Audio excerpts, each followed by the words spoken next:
Have you noticed that the books of wisdom, the religious texts, the treatises, never seem to discuss the nitty-gritty of how to carry out, how to execute values, morality, positivity? They espouse the important values as such, but where is the management theory to follow? The Torah is no exception.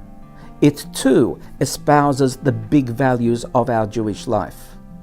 Nevertheless, we have an interesting incident in this week's Sedra. Moses' father-in-law, Yitro, who is a convert to Judaism, comes along and he says, Moses, you haven't read enough management theory.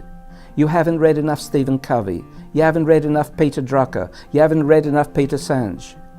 You have to change your management approach.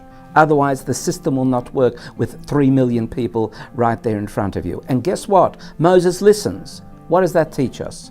Certainly Moses' humility, but also his pragmatic preparedness to adopt the wisdoms as he sees them coming into his arena.